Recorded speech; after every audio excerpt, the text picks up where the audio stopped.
Hello दोस्तों, स्वागत है आप सभी का मेरे YouTube चैनल पे। मैं हूं डॉक्टर सचिन शर्मा और जैसा कि आप जानते हैं कि मध्य प्रदेश की अलग-अलग यूनिवर्सिटीज में जो है इस समय चल रहा है एग्जाम टाइम। तो एग्जाम के फॉर्म डल रहे हैं कुछ यूनिवर्सिटी में और कुछ यूनिवर्सिटीज में जो है आपके फॉर्म डल चुके हैं और अब जो है एग्जाम का टाइम टेबल भी आ चुका है। तो एग्जाम के टाइम टेबल के आने के बाद में जैसा कि हम सभी को पता है कि टेंशन शुरू हो जाता है कि अब पढ़ाई तो करनी पड़ेगी, साल भर नहीं करी तो अब तो करनी ही पड़ेगी। तो कुछ स्टूडेंट्स को ये समझ में नहीं आता कि आखिरकार अब पढ़ाई कहाँ से स्टार्ट करनी होगी, कि इस पॉइंट से स्टार्ट करें या इस पॉइंट से स्टार्ट करें। तो मैंने आपके लिए जो है डेली में कुछ ना कुछ इंपॉर्टेंट क्वेश्चन लेके आ रहा हूँ, अलग अलग सब्जेक्ट्स के लेके आ रहा हूँ। तो पिछली क्लास में लेके आया था बीएससी थर्ड ईयर के स्टूडेंट्स के लिए जिनका मेजर बॉटनी सब्जेक्ट है, उनका फर्स्ट पेपर में लेके आया था प्लांट फिजियोलॉजी एंड मेटाबॉलिज्म वाला, जो ग्रुप ए जिस कॉलेज में चल रहा है। तो आज भी मैं आपको बॉटनी का ही क्वेश्चंस लेके आया हूँ, बॉटनी के ही इंपॉर्टेंट क्वेश्चन लेके आया हूँ। पर आज के जो क्वेश्चंस हैं वो होने वाले हैं मेजर सेकंड पेपर के। तो ऐसे स्टूडेंट्स जिनका मेजर में बॉटनी सब्जेक्ट है और साथ में जो है उनके कॉलेज में ग्रुप ए चल रहा है, तो उसका जो सेकंड पेपर है उसका नाम है इकोलॉजी एंड फॉरेस्ट्री, मतलब कि पारिस्थितिकी एवं वानिकी। तो ये आपका बीएससी थर्ड ईयर के जो मेजर में बॉटनी सब्जेक्ट जिन्होंने लिया है उनका सेकंड पेपर होने वाला है, मेजर का सेकंड पेपर।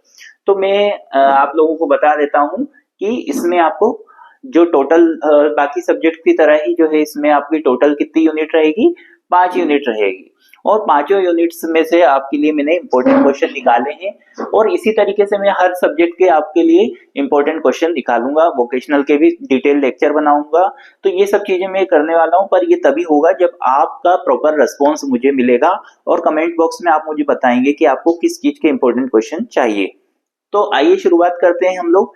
तो BSc third year botany major second paper जो है इकोलॉजी एंड फॉरेस्ट्री का, इसमें यूनिट 1 में देखते हैं कि आखिरकार आपको कौन कौन से क्वेश्चन एटलीस्ट तैयार कर ही लेने हैं, क्योंकि सिलेबस बहुत वास्ट है। तो अब लास्ट मोमेंट पे आपको ये क्वेश्चन तो तैयार कर ही लेने हैं और यदि आपके पास में वो समय बचता है तो आप जो है बचे हुए क्वेश्चंस को भी कंप्लीट करें। बाकी लास्ट ईयर जो देखा गया था 95 से 99% क्वेश्चन इन्हीं में से आए थे। तो शुरुआत करते हैं। तो यूनिट 1 में से आपका जो पहला क्वेश्चन है वो होने वाला है समपारिस्थितिकी या सिन इकोलॉजी, जिसको हम सिंकोलॉजी भी कहते हैं, या सामुदायिक पारिस्थितिकी जिसको कम्युनिटी इकोलॉजी कहते हैं, इनको समझाना है। तो कहने का मतलब ये है कि समपारिस्थितिकी भी अगर पूछा जाए या सिंकोलॉजी पूछा जाए या सामुदायिक पारिस्थितिकी पूछा जाए या कम्युनिटी इकोलॉजी पूछा जाए, ये सबका मतलब एक ही होता है। तो आपको कंफ्यूज नहीं होना है। आपको अगर क्वेश्चन आता है कि भाई समपारिस्थितिकी क्या होता है या सिंकोलॉजी क्या होता है या कम्युनिटी इकोलॉजी क्या होता है, तो आपको एक ही आंसर लिखना है इन तीनों में। तो आपको ये क्वेश्चन प्रिपेयर करना है। उसके बाद में आपका जो दूसरा क्वेश्चन है वो है अनुक्रमण क्या होता है, मतलब कि सक्सेशन क्या होता है और इसके प्रकारों के बारे में बताना है। तो एक तो पादप अनुक्रमण समझाना है, एक जलक्रमण समझाना है और एक मरुक्रमण समझाना है। मतलब कि आपको जो प्लांट सक्सेशन, उसके बाद में वाटर सक्सेशन, उसके बाद में वाटर सक्सेशन दैट मींस कि हाइड्रोफाइटिक सक्सेशन, और उसके बाद में मरुक्रमण मतलब कि जेरोफाइटिक सक्सेशन, ये आपको अच्छे से तैयार करना है। तो टेरेस्ट्रियल सक्सेशन या प्लांट सक्सेशन, उसके बाद में आपका वाटर सक्सेशन दैट मींस कि आपका जो है जलक्रमण, और उसके बाद में आता है आपका मरुक्रमण मतलब कि जेरोफाइटिक सक्सेशन क्या होता है, इसके बारे में आपको पढ़ना है। उसके बाद में आपको कुछ टिप्पणी भी पूछी जा सकती है, शॉर्ट नोट भी पूछे जा सकते हैं। तो शॉर्ट नोट में आपको करना है कि इकोटोन क्या होता है, इकोटोन का मतलब क्या होता है, बायोलॉजिकल स्पेक्ट्रम जिसको हिंदी में कहते हैं जैविक वर्णक्रम, ये क्या होता है। उसके बाद में आपको इकेट्स, इकेट्स मतलब कि हिंदी में कहते हैं इसको पारिज, ये भी आपसे पूछा जा सकता है, या इकोटाइप्स मतलब कि पारी प्रारूप, ये क्या होता है।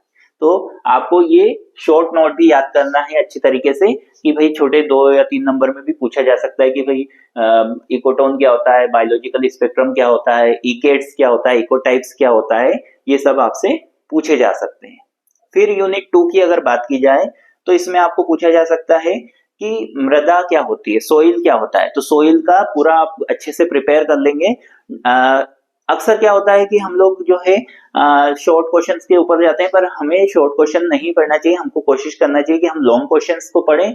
लॉन्ग क्वेश्चंस को पढ़ने से फायदा ये होता है कि आपके शॉर्ट क्वेश्चन जो रहते हैं वो अपने आप ही प्रिपेयर हो जाते हैं। तो आपको सेकंड यूनिट में सोइल के बारे में पढ़ना है, मृदा के बारे में पढ़ना है कि भाई सोइल का फॉर्मेशन कैसे होता है, कैसे बनता है, उसके कितने प्रकार के सोइल होते हैं, कितने प्रकार के मृदा होते हैं, काय काय से मिलकर के बना होता है, कंपोजिशन उसकी प्रोफाइल, उसकी फिजिकल और केमिकल प्रॉपर्टी, मतलब कि भौतिक और रासायनिक गुणों को भी आपको पढ़ना रहेगा। उसके बाद में आपका जो दूसरा क्वेश्चन है वो है आपका तापमान के प्रति पादप अनुक्रियाओं एवं अनुकूलनों को समझाइए। मतलब कि जो टेम्परेचर के अकॉर्डिंग जो है प्लांट में किस तरीके से एडेप्टेशन होता है और कितने प्रकार के प्लांट होते हैं उनके बारे में आपको बताना है। फिर आपका तीसरा क्वेश्चन है हाइड्रोलॉजिकल साइकिल, जिसको हम कहते हैं जल चक्र, इसका वर्णन करना है। उसके बाद में आपको पढ़ना है वर्नलाइजेशन और फोटोपीरियोडिज्म। वर्नलाइजेशन का मतलब होता है बसंतीकरण और फोटोपीरियोडिज्म का मतलब होता है दीप्ति कालिता। इसके बारे में आपको पढ़ना रहेगा। उसके बाद में आपकी जो तीसरी यूनिट आती है, तीसरी यूनिट में आपको कुछ टिप्पणियां पढ़नी रहेगी कि भाई टिप्पणियां तो ऑब्वियस सी बात है कि शॉर्ट क्वेश्चन भी आते हैं, लॉन्ग क्वेश्चन भी आते हैं। तो टिप्पणियों में आप जैसे कि डायरेक्टली पूछा जा सकता है कि फूड चेन क्या होता है। फूड चेन मतलब कि खाद्य श्रृंखला क्या होती है। फूड वेब क्या होता है, मतलब कि फूड वेब मतलब खाद्य जाल। और ट्रॉपिक लेवल, जिसका मतलब होता है पोषक स्तर।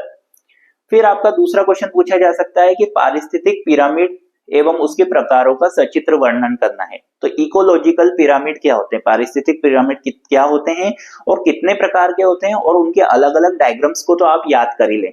तो इसका सबसे बेस्ट तरीका ये है कि आप पहले डायग्राम को देखें, अच्छे से समझे, उसके बाद में आप जब एग्जाम के लिए तैयारी करेंगे तो उसमें क्या करना है आपको कि डायग्राम बना के उसको समझ लें। फिर उसी को नीचे समझने के बाद में जैसा आपको समझ में आए वैसा वैसा आप नीचे लिख सकते हैं। तो डायग्राम अगर प्रॉपर रहेगा तो आप लिखेंगे वो आसानी से लिख सकते हैं।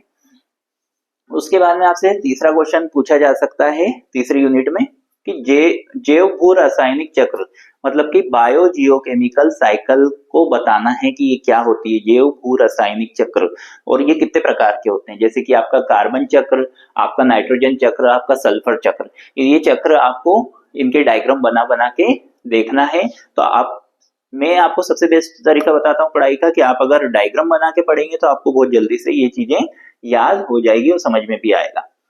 उसके बाद में यूनिट 4 की अगर बात की जाए तो यूनिट 4 में आपको जो याद करना है वो है महाद्वीपीय बहाव, जिसको हम कॉन्टिनेंटल ड्रिफ्ट कहते हैं, इसके बारे में आपको समझाना है। उसके बाद में दूसरा क्वेश्चन है आपका बायोम क्या होता है और इसके प्रमुख स्थलीय बायोम के बारे में बताना, टेरेस्ट्रियल बायोम के बारे में आपको बताना है कि बायोम क्या होता है और टेरेस्ट्रियल बायोम को एक्सप्लेन करना है। उसके बाद में आता है आपका मध्य प्रदेश के वनों फॉरेस्ट का वर्णन करना है। तो मध्य प्रदेश में जो है कौन कौन से वन स्थित हैं उन सब के बारे में आपको स्टडी करना है। उसके बाद में आपका ये 4th यूनिट यहीं खत्म हो जाती है। 3 क्वेश्चन आपको करने हैं 4th यूनिट में। और जो 5th यूनिट आती है इसमें आपको पढ़ना रहेगा शॉर्ट नोट्स हैं। शॉर्ट नोट्स में आपसे क्या पूछा है कि सोशल फॉरेस्ट्री या सामाजिक वानिकी क्या होता है और एग्रो फॉरेस्ट्री मतलब कि कृषि वानिकी क्या होता है। उसके बाद में आपसे पूछा जा सकता है, ये शॉर्ट नोट टिप्पणी के रूप में पूछे जा सकते हैं। तो टिप्पणी के रूप में आपसे पूछा जा सकता है कि भाई सामाजिक वानिकी या सोशल फॉरेस्ट्री क्या होता है, एग्रो फॉरेस्ट्री मतलब कि कृषि वानिकी क्या होता है, वनीकरण मतलब कि एफोरेस्ट्रेशन क्या होता है, वनोन्मूलन या निर्वनीकरण जिसको हम कहते हैं डिफोरेस्ट्रेशन, इसका मतलब क्या होता है। उसके बाद में आपका दूसरा क्वेश्चन है मध्य प्रदेश में पाए जाने वाले वनों का वर्गीकरण करना है, क्लासिफिकेशन देना है। मतलब कि फॉरेस्ट जो अपने एमपी में पाए जा रहे हैं उनको अलग अलग वे में कि भाई ट्रॉपिकल है, सब ट्रॉपिकल है, कैसा जो है वो सब चीजें आपको बताना है। भाई आपका वन एवरग्रीन फॉरेस्ट हैं, कैसे हैं, डेसिडियस फॉरेस्ट हैं, ये सब चीजें आपको इसमें आएगी। उसके बाद में वन प्रबंधन में सुदूर संवेदन मतलब कि remote sensing in forest management, तो remote sensing in forest management की फॉरेस्ट के मैनेजमेंट में रिमोट सेंसिंग का क्या रोल रहता है उसके बारे में आपको पढ़ना रहेगा। तो ये पांचों यूनिट में से मैंने आपके लिए इंपॉर्टेंट क्वेश्चन निकाले हैं और इसी तरीके से मैं सभी सब्जेक्ट्स के इंपॉर्टेंट क्वेश्चन निकालने वाला हूं, पर ये तभी निकालूंगा मैं जब आपको आपका प्रॉपर रिस्पॉन्स इस पे आता है तो, क्योंकि जैसा कि आप जानते हैं कि अभी अभी में विक्रम यूनिवर्सिटी का फाइनल ईयर का जो है टाइम टेबल जारी हो चुका है, उसी तरीके से बरकतुल्लाह और बाकी यूनिवर्सिटीज का भी जल्दी से टाइम टेबल जारी होने वाला है। तो आपको पढ़ाई जो है आपको बहुत ज्यादा मतलब इसमें भिड़ना पड़ेगा, क्योंकि फाइनल ईयर है आपका, लास्ट ईयर है, इसमें आपको सप्ली नहीं लानी है। आपको प्रयास करना है कि अच्छे से ये साल भी आपका निकल जाए, क्योंकि जितना ज्यादा परसेंटेज आप इसमें गेन करेंगे तो आपको पीजी में अगर एडमिशन लेना है तो उसमें आपको आसानी रहेगी एडमिशन लेने में, नहीं तो आपके मार्क्स कम पड़ेंगे अगर या आपके परसेंटेज कम रहते हैं तो आपको एडमिशन में प्रॉब्लम आ सकती है। उसके बाद में मैं बताना चाहूंगा कि जो सेकंड ईयर और फर्स्ट ईयर के स्टूडेंट्स हैं उनका भी मेरे पास में मैसेज आया था, कमेंट आया था कि सर हमारे लिए भी आप बनाइए, तो मैं आपके लिए भी बनाने वाला हूँ जल्दी ही। पर अभी जो है जैसा कि मैंने बताया कि फाइनल ईयर का टाइम टेबल आ गया है, तो पहले इसलिए मैं उनके लिए ये क्वेश्चंस ला रहा हूँ। आपके लिए भी जल्दी से ही मैं क्वेश्चन लेके आऊंगा, तो चैनल के साथ में आपको जुड़े रहना है, तभी आपको इन्फॉर्मेशन मिल पाएगी। तो चैनल को सब्सक्राइब करके आपको जो है बेल आइकॉन को भी क्लिक करना है, तभी आपको नए वीडियो का नोटिफिकेशन आ पाएगा। और ऐसे ही अच्छी अच्छी वीडियो मैं आपके लिए लेके आता रहूंगा। अब मिलते हैं अगले वीडियो में, तब तक के लिए नमस्कार, धन्यवाद।